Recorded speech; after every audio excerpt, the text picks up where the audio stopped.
toute mon équipe, même les professionnels qui m'ont rejoint après, me disaient décale-la, ne la garde pas. Et c'est vrai que là, je ne sais pas ce qui m'a pris en fait. Parfois, je ne me comprends pas tout le temps, Ouais. mais j'ai pas eu envie de l'annuler. C'était mon rêve de jouer dans cette salle.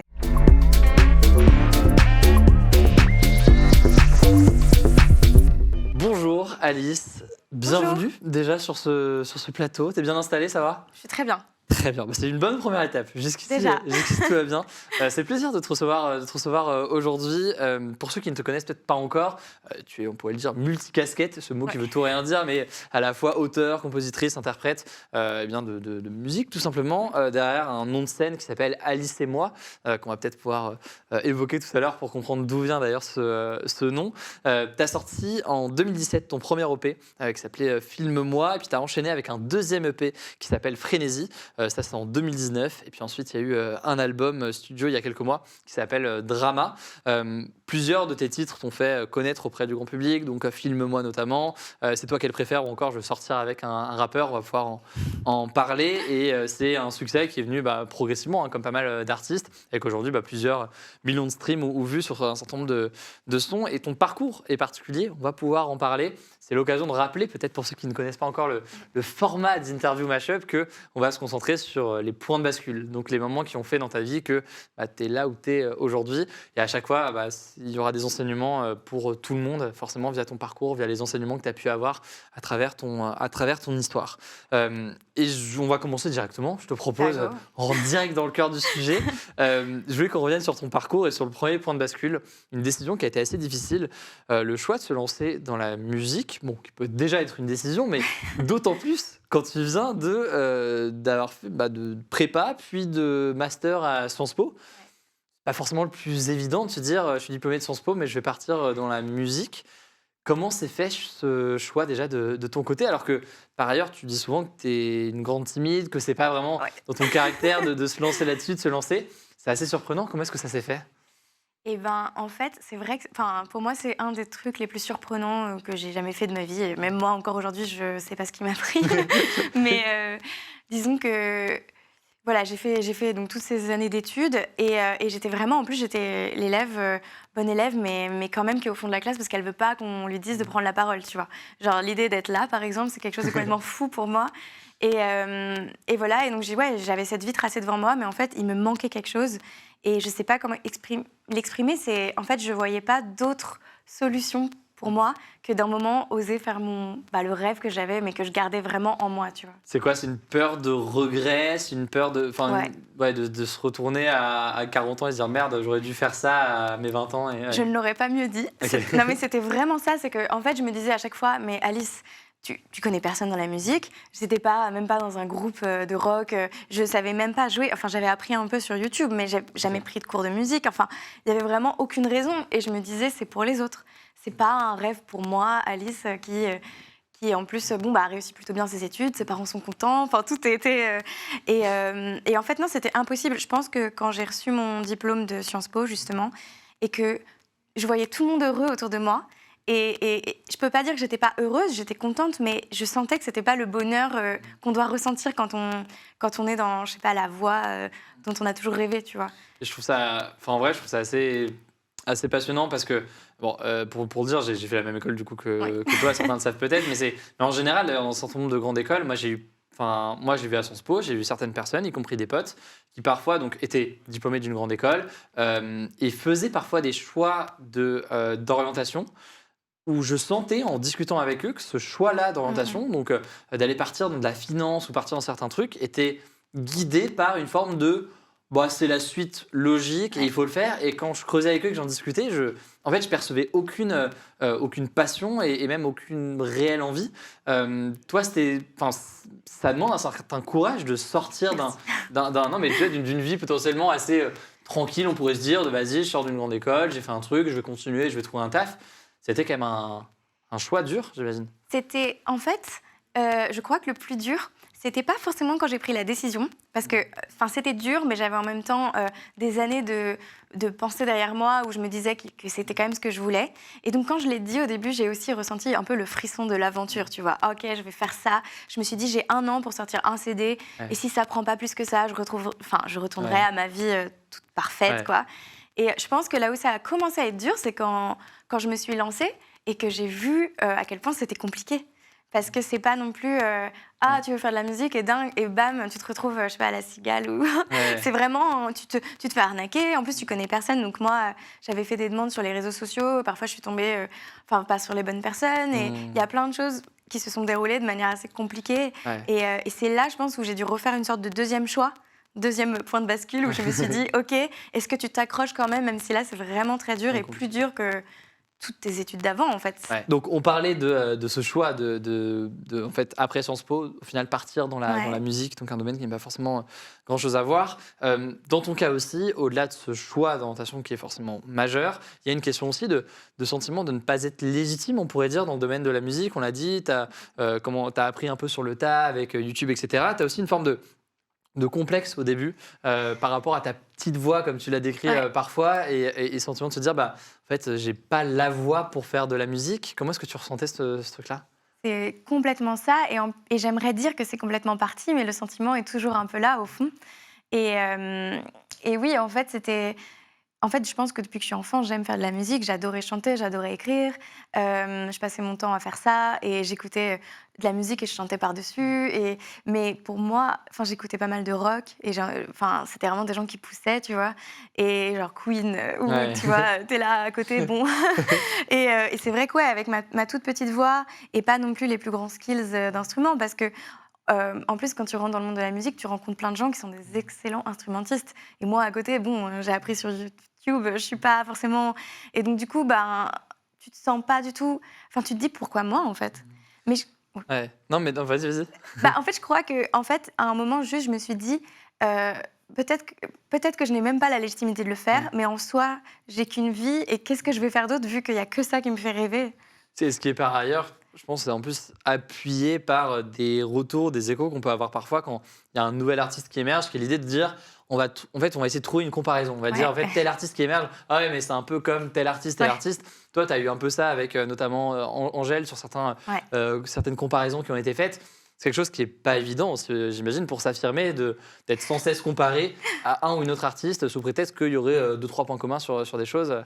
Surtout, c'est clair. Mais je pense qu'il y a plein de filles dans la pop qui ont été comparées à Angèle. Hein. Et c'est pas la faute d'Angèle, c'est la faute peut-être, je sais pas, de journalistes ou de gens qui ne comprennent pas qu'on peut être plusieurs femmes et faire de la musique et pas toutes faire la même chose. mais c'est vrai que, moi, je me souviens que je venais de sortir mon premier EP et qu'elle, évidemment, quand elle est arrivée, ça a fait un truc incroyable. Et que il y avait un journaliste qui m'interviewait pour un festival et qui me disait alors, Alice et moi, vous êtes contente de jouer sur le même festival qu'Angèle? Ah ouais, c'est vraiment le. Ouais. Oui, je disais oui, mais sinon. Et à chaque fois, il ramenait Angèle. Il disait t'as dit que tu voulais sortir avec un rappeur. Angèle, c'est la sœur d'un rappeur. Est-ce que ça te fait quelque chose? Ah ouais, d'accord. À la fin, t'es là, bon. Ouais, effectivement, c'est pas évident. Donc, il y a eu ce truc-là, et tu racontes qu'il y a eu un déclic. C'était aussi de comprendre que tu as eu des artistes. Tu racontes notamment le cas de Vanessa Paradis. Alors, ça, c'était avant que tu te lances en soi dans la musique, mais de voir quelqu'un comme Vanessa Paradis qui a une voix qu'on pourrait. C'est bizarre de le dire comme ça, mais qu'on pourrait pas qualifier de forte dans le sens justement qu'on décrit là. Ça t'a aussi aidé peut-être à comprendre qu'il y avait des choses possibles, chacun avec son timbre de voix et avec son truc. Complètement, en fait. Mais encore aujourd'hui, pareil. Hein. En fait, c'est fou parce que encore aujourd'hui, parfois, j'écoute ces chansons et ça me fait du bien. Parce que quand j'étais petite, alors il y a aussi, même si mes parents ne sont pas du tout dans la musique, mon père aime bien chanter et il aime aussi trop le rock. Donc quand il joue à la guitare, lui, pareil. Voilà, c'est ça. Il y va. Et donc, moi, j'avais tous ces modèles-là. Et un jour, je découvre Vanessa Paradis. Je me souviens, hein, je devais avoir 8 ans. J'étais choquée. Je me suis dit, on peut chanter en simplement racontant quelque chose, en racontant une histoire, en étant simple. Et ça peut quand même toucher les gens. Et je l'ai gardé dans ma tête, hein, vraiment. C'est fort. Vanessa Paradis, qui était du coup, c'est pas une influence, mais quelqu'un qui a joué un rôle minima dans cette mise en confiance de façon assez importante. Et c'est vrai que le fait de s'affirmer dans ce domaine-là, ça passe aussi par parfois des modèles ou des gens comme ça qui peuvent être présents. Et ce que je trouve au passage assez passionnant, c'est que du coup, dans ton cas, tu vois, on le voit, tu commences à rencontrer un vrai succès. Mais il y a toujours, tu le dis, cette crainte ou cette comparaison qu'on peut faire. Et je trouve que c'est intéressant de voir que même dans ton cas, quand tu réussis, tu peux avoir ces complexes-là qui restent présents, quoi. Je ne sais pas si c'est lié au monde de la musique ou si c'est juste le monde du travail ou le monde en général, mais c'est vrai que de toute façon, peu importe où tu en es, j'ai l'impression qu'on va quand même toujours te comparer et tu vas toujours te sentir aussi, enfin il y a les réseaux, etc. Tu vas toujours te dire qu'il y a mieux que toi. Enfin, en tout cas moi j'ai ça, c'est Ouais. certain. Et donc il faut lutter contre soi-même presque, je pense, pour aller vers là où on veut. Enfin moi en tout cas je fais tout le temps ça et j'essaye de me dire que peut-être que à une beaucoup plus petite échelle, comme Vanessa Paradis m'a donné envie de faire de la musique, peut-être que moi, il y a des gens qui seront là à faire des trucs chez eux, qui ne seront pas des grands pros et qui pourraient se dire « Ah, j'ai envie de le faire aussi ». Et je les encourage, quoi. Très très bien. Bah, on espère que le message est passé pour ceux qui écoutent. Et je voulais passer un peu plus loin sur le deuxième point de bascule. Ouais. C'est une réussite pour toi, une surprise peut-être pour certains. Cette réussite, c'est d'avoir réussi à remplir la célèbre salle de concert qui est la Cigale, alors que personne, peut-être dans ton entourage, Ouais. n'y croyait vraiment, en tout cas à ce point. La Cigale, c'est une salle importante. Je ne sais pas la capacité, mais c'est quand même assez... c'est 1002. important. 1002, ouais, c'est quand même donc c'est gros, il faut dire les choses, ça se remplit pas comme ça. Surtout qu'à cette époque, tu avais sorti un EP, mais tu n'avais pas encore sorti d'album. Donc Exactement. c'était d'autant plus difficile. Certains disaient que tu fais pas la Cigale sans album et il suffit pas d'un EP, entre guillemets, quelques sons pour remplir la Cigale. Certains voulaient pas non plus ouvrir l'espace duo. Enfin bref, il y avait plein de choses là-dessus sur la Cigale.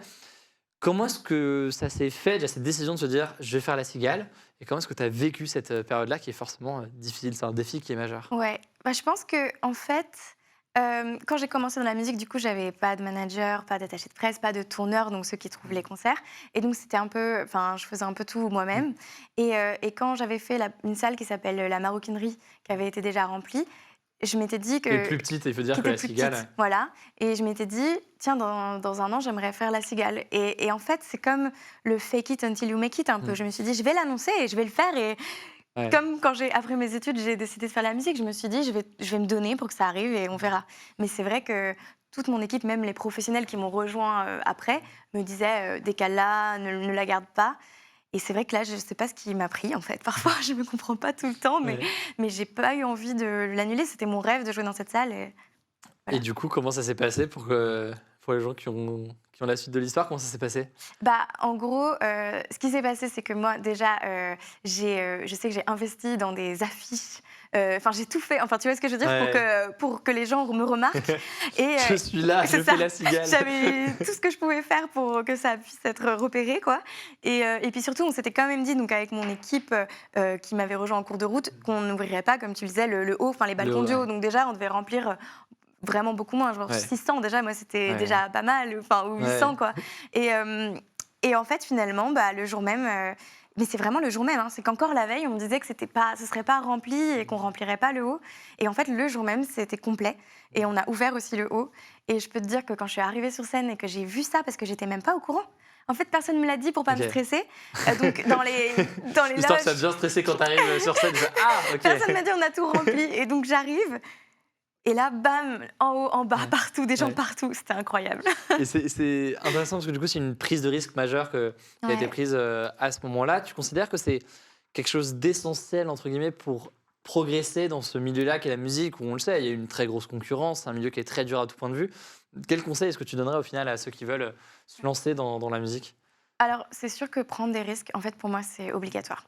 Et c'est très dur, justement, quand, comme moi, tu étais celle qui était au fond de la classe et qui prenait pas trop de risques, tu vois. Mm. Mais enfin, je sais pas le dire en français, mais le fake it until you make it, quoi. Faire un peu semblant dans le sens, se forcer et croire en soi, parce que personne d'autre ne va le faire pour toi, en fait. Tu es la personne qui porte ton projet, donc il n'y a que toi qui peux rêver grand pour toi, tu vois. Donc à un moment, il faut s'autoriser à rêver et il faut se donner des objectifs et y aller, quoi.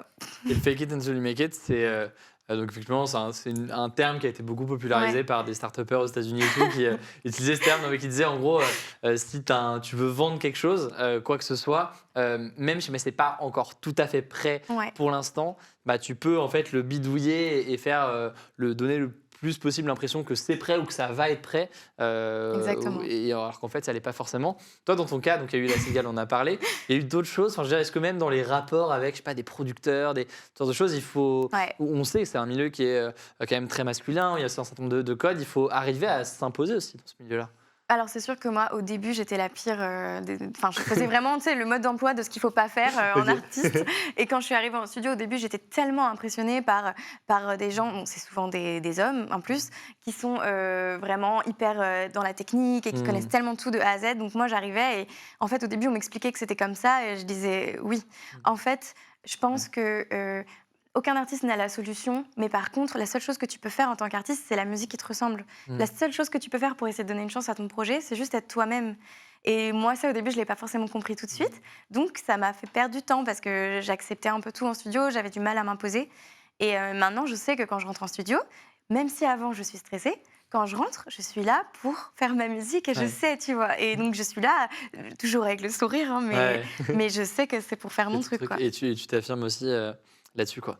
Si on avance un peu, j'aime bien en général dans ce format-là me concentrer aussi sur une rencontre qui a pu être Ouais. marquante pour la personne qu'on reçoit. Je voulais qu'on vienne sur une rencontre marquante, ta rencontre avec Charlotte Cardin, qui est une chanteuse canadienne Ouais. connue notamment au Canada. Cette rencontre, elle s'est faite via une surprise. Est-ce que tu peux nous raconter un peu cette histoire et C'est fou. comment ça s'est fait? C'était dingue en vrai, parce que j'avais sorti qu'un EP et vraiment à cette époque, il n'était pas connu. Enfin, à Paris, j'avais rempli une petite salle. Enfin, c'était C'est assez vraiment confidentiel niche, encore, ouais. voilà. Et en fait, donc Charlotte Cardin écoutait ma musique, notamment ma chanson Filme-moi. Et donc, je l'avais vue sur les réseaux d'ailleurs, puisqu'elle l'avait partagée, mais voilà, c'est tout. Et en fait, il y a une équipe canadienne qui m'a contactée pour participer à une émission, en fait. Et c'était une surprise. Donc, le principe de l'émission, c'est l'artiste est invité et ses chansons préférées sont jouées devant lui. Ok. Et donc, en fait, ils m'ont fait aller là-bas. Et c'est extrêmement regardé. C'était ma première télé. C'était la Trop bien. première fois que je faisais Au un Canada, du direct coup. au Canada. Et je suis arrivée et j'ai chanté cette chanson devant elle. Et en fait, grâce à ça, ça m'a ouvert énormément de portes après. Là-bas, j'ai fait les Francopholies à Montréal. Enfin, je suis retournée plein de fois jouer là-bas. Et en fait, je sais que ça m'a vachement aidée dans ma carrière aussi. Trop bien, donc gros coup de boost là-dessus. Et en parlant de médias, justement, on en vient au quatrième point de bascule. Il y a eu aussi une question importante. On en parlait avant même le début Ouais. de cet échange qu'on a là. C'est dans ce travail d'artiste, il y a la confrontation aux médias. Je dis confrontation, parce qu'on l'a Ouais. vu, ça peut être pas toujours Salut. le plus évident. Et toi, il y a eu notamment ça avec une interview filmée dans un média qui est très regardé Mhm. en ligne. Tu y es allé au naturel comme ça, tu t'es pas forcément trop posé de questions, en tout cas tu l'as fait comme ça, Ouais, mais ça s'est pas passé comme prévu. c'est Est-ce que horrible. tu peux nous expliquer concrètement quelles ont été les conséquences et c'est, je pense, une question importante sur les C'est médias. une question très importante. C'est mon anecdote que j'aime le moins. Mais en vrai, On va si. essayer d'en parler le mieux possible. Non, mais en vrai, si, c'est important. Et en plus, j'en ai quasiment jamais parlé. Je crois que Ouais. c'est la première fois que j'en parle vraiment. Parce que parfois, quand tu es artiste, tu as l'impression qu'il faut toujours montrer que le positif et Mm. dire regardez tout ce qui se passe bien. Mais en vrai, c'est vrai que j'avais fait cette interview en me disant. Enfin, en fait, aujourd'hui, souvent, voilà, on est maquillé, on est apprêté. Et moi, je ne m'étais pas trop maquillée. J'étais allée naturelle, sans trop poser de questions, sans travailler l'interview. Et en plus, j'étais très stressée ce jour-là. Et il y a plein de choses qui n'allaient pas. Et en fait, je me suis pris une vague de haine sur mon physique. Je ne m'y Ok. attendais pas du tout. Parce que la haine sur ma musique, limite, je peux plus l'encaisser, même si c'est dur, mais tu te dis, bon, bah, la musique n'est pas du goût de tout le monde. Mais alors, mon physique, je peux rien y faire. Je suis Mm. pas. Enfin, je veux dire, Ouais. et puis, j'avais pas pensé qu'on pouvait m'attaquer sur ça. Et ouais, et donc en gros, c'était sur mes dents, parce qu'il les trouvait trop jaunes. C'était sur mes yeux, qui avaient l'air de loucher, apparemment. Et donc Euh, il y avait toujours un truc dans tous les cas. voilà. Ouais, Sauf allez, que c'est allé très loin parce qu'ils sont ouais. même allés sur mes comptes perso. Ils ont même parlé à mon père et à mon frère pour dire comment tu peux Quoi? avoir une sœur si moche. Et en fait, Quoi? Et non d'accord, mais donc c'est c'était ouais. dingue parce que je me suis dit, mais je suis là pour faire de la musique. Et jamais dans ma vie, j'ai pensé que le physique pouvait être si important par rapport à la musique. Ouais. Et alors déjà que moi, prendre la parole, c'est pas toujours simple. Ouais. Je peux te dire qu'après cette interview-là, pendant une Ouais. semaine, hop, et je pouvais plus sourire, hein. J'étais dans mon coin. Ouais. Je me suis dit que j'arrêtais, quoi. C'est d'ailleurs quelque chose qui est assez fou dans les réactions, mais qui fait aussi écho à des choses qu'on avait entendues dans l'actualité. On peut parler de Hoshi, qui a Ouais, eu, ouais. on l'avait reçue il y a quelques semaines ici. Elle avait eu le même genre de choses, de réactions sur le physique, alors qu'on vient pour parler de musique C'est fou. et ce qui n'a vraiment pas de sens à tout point de vue. Pour toi, c'était quoi? C'était dur? C'était un moment du coup de remise en question sur le fait de faire des interviews, sur le fait Ouais. de. Alors visiblement, on t'en fait quand même parce qu'heureusement, sinon tu ne serais Je suis pas là. ici. Mais c'est vrai que ça fait partie du métier et c'est pas toujours un aspect qui fait plaisir et qui peut parfois faire peur aussi, quoi. Ouais. Bah, honnêtement, je pense que c'était un des aspects que j'avais le moins pris en considération quand je me suis lancée dans la musique. J'avais plein de peurs, mais j'avais pas du tout pensé à ça. Et j'aurais peut-être dû plus, en tout cas, m'y préparer. au fait d'être devant. Parce qu'en fait, être sur scène me fait pas peur parce que c'est dans l'instant, c'est spontané. Alors que ce genre de trucs, parfois, Ouais. ça peut m'inquiéter, même si là, je me sens bien. Ça va, très bien. Mais parce que Il y a une bougie sur la table, vraiment, j'ai vu l'ambiance la bougie, chill. tout de suite, je Tout me va suis dit, bien. ça va bien se passer. Mais oui, c'est vrai que ça m'a quand même vachement fait poser de questions. Et au début, j'ai refusé toutes les interviews filmées, d'ailleurs, pendant un petit moment, Ouais. aux grandes dames de mes équipes qui étaient là. Alice, il faut faire de la promo quand même. Ça ne suffit pas la presse écrite ou C'est ça. ou faire d'autres choses. Et j'ai décidé déjà maintenant de plus me préparer, par contre, de me sentir bien, de me mettre en forme pour que quand je sois sur place, je sois sûre de me sentir vraiment bien. Et aussi simplement de plus trop regarder les commentaires et de plus le prendre autant personnellement. Et t'y arrives quand ça t'est arrivé plusieurs fois. Mais la première fois, c'est dur, quand même. Ouais. Et il faut apprendre à vivre avec parce qu'on le voit, et c'est surtout sur les artistes femmes qui sont clairement la cible de ça. On voit très rarement, voire jamais ce genre de choses sur des garçons. On voit que c'est beaucoup plus important chez les femmes, quoi. Donc c'est une exposition, on imagine, qui est forcément dure pour les artistes. Et comment tu le gères ça? Parce qu'au final, c'est une question par contre que tout un tas de personnes visibles peuvent avoir. Toi, comment tu le gères? C'est quoi? Tu lis pas les commentaires? Est-ce que tu en es vraiment capable? Est-ce que tu y arrives vraiment? Parce que je sais que c'est jamais facile. Comment tu fais? Bon, oui, je les lis quand même en vrai. Mais disons que j'essaye quand même. Par exemple, s'il y a vraiment une vidéo que j'aime pas trop et que je le vois, je vais pas m'attarder quand même dessus et je vais moins lire. Parce que la première fois, évidemment, j'ai tout décortiqué de A à Z et j'étais vraiment en larmes pour chaque petit commentaire. Ouais. Plus maintenant. Et j'essaye d'en rire aussi. Franchement, c'est pas mal de prendre un peu de tout prendre un peu plus à la légère en disant que. Puis je sais que je suis pas la seule en fait aussi maintenant. Enfin, peut-être qu'au début, j'avais l'impression que c'était vraiment ciblé sur moi. Ouais. Et en entrant dans le monde, en tout cas de la musique, j'ai vu tellement d'artistes à qui c'est arrivé que ça m'a fait. Enfin, et beaucoup de femmes, mais que ça m'a fait quand même un peu me dire c'est pas moi particulièrement qui a un problème physique. Tout le monde est ciblé. Non, mais c'est vrai, tout le monde en est victime et donc ça fait aussi relativiser en tout cas le plus possible Voilà. ce genre de truc, quoi. Et on en vient au cinquième point de bascule que je voulais voir avec toi. C'est en l'occurrence un son que tu as sorti qui s'appelle Je veux sortir avec un rappeur, qui est un titre de ton deuxième EP qui s'appelle Frénésie. C'est toujours un des plus gros succès, hein. Clairement, c'est un des sons qui a fait avec Filme-moi notamment, mais qui a vraiment popularisé ton univers et ce que tu fais dans la musique. Ton premier EP, c'est un EP qui était assez mélancolique, je ne sais pas si c'est un terme que tu utilises, mais qui était clairement dans ce style-là. Et là, avec ce son-là notamment, on est sur on pourrait le dire, peut-être un peu un autre style, ou en tout cas, ça a pu être interprété comme ça.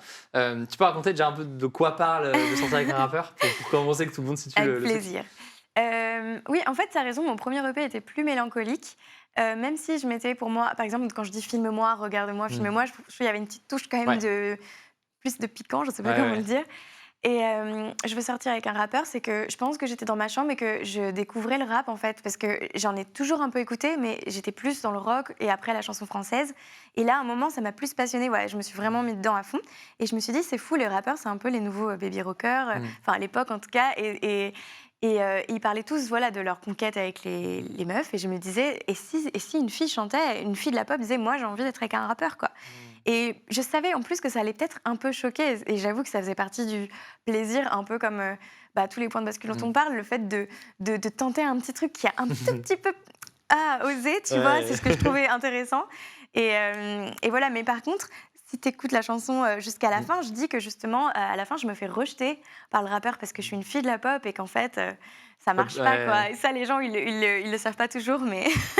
Et il y a eu aussi, je pense, sur ce son-là, une sorte peut-être de mauvaise interprétation aussi de ce qu'on entend par le son, parce que tu as eu pas des critiques, mais si des retours de certaines personnes qui disaient ah non, en fait, même parfois des insultes ou des choses que tu as pu recevoir, des gens qui disaient ouais, c'est quelqu'un qui va fantasmer sur les banlieues ou sur des conditions particulières ou quoi. Tu vois, ce que tu expliques, c'est que c'est pas ça qui t'intéressait quand tu parles de rappeur, c'était pas cette dimension-là.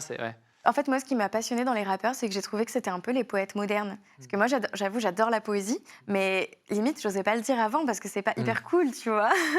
Et en fait, d'un coup, t'as les rappeurs qui arrivent, et pour certains qui font de la poésie, en fait, ils font des allitérations, ça sonne bien, ils trouvent des beaux mots, et c'est mis en avant, c'est le texte qui est mis en avant, le premier truc. Et je me suis dit, mais en fait, c'est des sensibles, c'est des hommes sensibles, et je voulais un rappeur pour être avec quelqu'un qui souffre, qui raconte, qui parle, et c'est ça, en fait, que je cherchais. Et oui, dans les commentaires, mais il y en a même qui s'est allé en vrai jusqu'à me dire que je méritais d'être violée et tout Ouais. parce qu'ils imaginaient que, enfin, je sais pas pourquoi, en fait, ça les énervait autant, mais tant mieux. Ouais. Limite, eux, pour le coup, ça, je l'ai pas trop mal pris. Je me suis dit, c'est bien qu'ils s'énervent. Ouais. Ça prouve qu'il fallait le faire, ce son. Ouais. Non, mais c'est vrai, il y a aussi une dimension de faire réagir, alors sans pour autant souhaiter ce genre de commentaires, ça, loin de là, mais ça montre que ça fait Ouais, réagir et donc il y a une forme de provocation que tu évoques, ouais. qui, pour toi, ouais, peut passer par la musique aussi, d'aller, j'allais dire titiller, c'est vraiment un mot de boomer, mais Non, ouais, mais aller un peu provoquer quelque c'est chose ça, ouais, dans l'échange, ouais. complètement. Ouais, qui est assez important. Et c'est aussi une façon plus large, une question que je voulais te poser, c'est sur l'évolution de ta musique. On l'a dit, un son comme celui-ci, c'est quelque chose qui peut être différent de ce que tu avais sorti sur Ouais. ton premier EP. Et tu as une carrière qui est relativement récente encore. Le public te découvre au fur et à mesure. Comment est-ce que tu fais le choix, tu vois, en tant qu'artiste, de te dire, bah non, mais là, les gens m'ont connu pour ça, je vais continuer à faire ça, ou alors non, là, il faut que je change parce que je veux changer. C'est forcément une question que se posent beaucoup de rappeurs, j'allais dire, mais d'artistes du coup, plus généralement. Toi, dans ton cas, comment ça s'opère, ces questions-là? Et c'est une super question parce que en fait, je crois que moi, je me pose les questions après, parfois, où je me dis: «Oups, j'espère que j'ai pas fait un Ouais. trop n'importe quoi». Mais le truc avec la musique, pour moi, c'est que c'est 100 naturel et c'est tellement quelque chose que j'aime faire que en fait, j'écris tout le temps et je suis tout le temps en train de composer et en fait, je ne réfléchis pas. C'est le petit truc magique quand même de la musique. Je réfléchis pour, plein d'autres trucs autour, mais alors vraiment pour la création, je réfléchis pas et c'est souvent, d'ailleurs, avec le recul que je me dis: «Ah, mais j'étais plus dans cette phase Mmh. à ce moment-là de ma vie et c'est pour ça que les chansons sont comme ça». Je pense que mon premier EP, j'étais plus rêveuse, mélancolique et ça commençait en plus, j'étais un peu plus effrayée et pour le deuxième, direct, j'avais déjà envie un peu plus de provoquer parce que je commençais à prendre grave plaisir, Trop à bien. ça, tu vois? Non, mais ça montre aussi une sorte de confiance en toi qu'on évoquait, qui n'était pas forcément Ouais, évidente quand on avait ouais, le début de ton parcours, où tu disais que tu étais quelqu'un de très réservé, très timide, etc. Avec en fait une visibilité que tu as aujourd'hui et le fait de s'en saisir pour se dire, vas-y, je vais ouais. aller un peu rentrer dedans sur certains trucs et oser le faire, quoi. Donc c'est assez majeur. Et là, sur l'évolution, on parlait du fait de fake it until you make it, on parlait de cette volonté de prendre des risques. Comment est-ce que toi, tu vois l'évolution de ta carrière à partir de là, dans les prochains mois, prochaines années? Je ne sais même pas à quelle échelle de temps. Comment tu... Alors je pense Ouais. pas encore en années. Je suis un peu en train d'essayer Au fur et à d'avancer au mesure. fur et à mesure, mais disons que là, je sais que je suis en train de travailler sur mon deuxième album. Mm. Mon premier album, j'ai adoré travailler dessus, mais bon, c'était en pleine période de Covid, donc ça a été un peu compliqué. Et pareil, au lieu de me dire, euh, peut-être d'être un peu déçue, je me suis dit, non, en fait, je vais juste continuer. En fait, moi, ma seule façon d'y arriver dans la vie, c'est juste de ne pas m'arrêter, sinon je fais des crises d'angoisse. Ouais. Donc, on continue, quoi. Et donc, ouais, là, je bosse à fond sur mon deuxième album. J'essaye de encore plus être moi-même. Je sais pas comment le dire autrement. Mm. Et ouais, c'est ça, c'est ce sur quoi je me concentre le plus.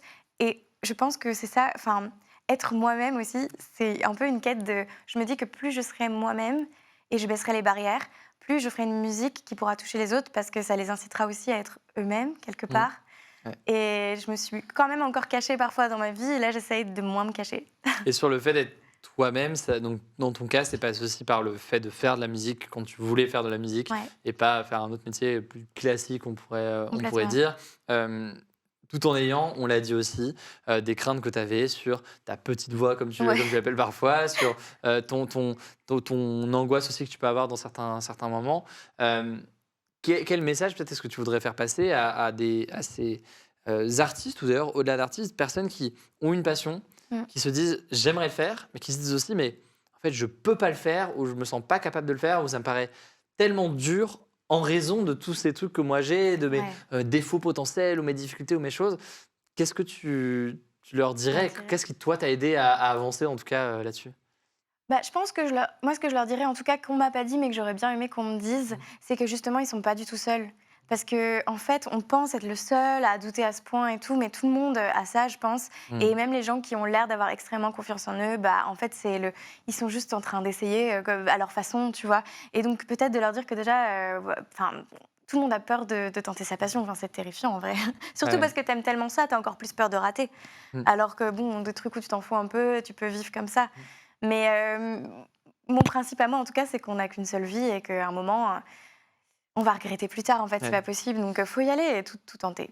Il y a aussi un truc, je sais pas pourquoi j'y repense maintenant, mais un retour que j'entends parfois, c'est le fait de se dire, mais en fait, faut réaliser que tout le monde s'en fout, y compris de ce que tu fais, ce qui est ultra, enfin, cynique et Si, tout, je mais vois. qui est ce truc de genre, en fait, quand bien même tu rates quelque chose, quand bien même machin, ok, les gens vont peut-être le voir, ok, Ouais. tu vas peut-être recevoir des messages, mais fondamentalement, les gens s'en foutent un peu parce qu'ils ont eux-mêmes leurs propres soucis. C'est ça, Ils ont c'est vrai. oublié le lendemain la critique qu'ils ont peut-être adressée la veille envers ton projet ou ton truc. Et donc, au final, ça te fait un peu déculpabiliser ou dire, bon, de toute façon, Mais tu les sais gens que s'en foutent et voilà quoi. c'est marrant parce que, genre, pareil, c'est pas quelque chose que j'avais encore vraiment verbalisé, mais c'est vrai que je pense à ça parfois pour aller mieux. Ouais. Notamment, il y a une phrase que je me dis dans ma tête souvent, c'est « tu fais que de la musique, Alice ». Ouais. Une façon de dire « je suis pas en train, j'ai pas la vie ou la mort entre mes mains, et au pire, si mon message n'est pas passé comme il faut, Ouais. bah je ferai d'autres messages, et c'est que Ouais. de la musique, entre guillemets. Pour moi, c'est tout, c'est ma passion, c'est ma vie. Mais au fond, parfois, il faut aussi un peu se revenir sur terre et se dire... voilà, une carrière aussi, ça peut être long. Au Ouais. pire, tu peux même rater un album. En fait, peut-être avoir moins peur de rater. Ouais. Et comme ça, bah, tu finis par y arriver. Clairement. Alice, merci beaucoup pour Merci. cet échange. C'était super intéressant, c'est bien passé, ça va? J'ai adoré. Cadre, franchement, bah, c'était un vrai plaisir, je pense aussi pour tous ceux qui ont écouté. Et non, c'est trop bien de pouvoir revenir comme ça sur ton parcours. Je me permets d'ailleurs de le dire pour ceux qui connaissent peut-être pas ta musique du coup. Donc, Alice et moi, c'est ton nom de scène, comme on l'appelle. Ouais. Tu fais des festivals ou des trucs cet été? Qui étaient sur quel genre de... Alors, j'aimerais bien, mais en fait, je suis encore vraiment à fond. Là, je suis en studio tous les jours. Ok. Je suis vraiment sortie de ma grotte pour toi. Eh ben écoute, Mais, merci beaucoup. Voilà, je bosse sur mon album. Les concerts reprendront plus en septembre. Très bien. Ouais. Bon, on a hâte de voir tout ça. Et en attendant, du coup, c'est partout, hein, soit en disque, soit sur les plateformes de streaming. Alice et moi, n'hésitez pas, c'est très sympa. Je recommande vivement. Et merci encore pour ta présence ce soir. C'était super intéressant et super enrichissant. Donc, merci beaucoup. à toi.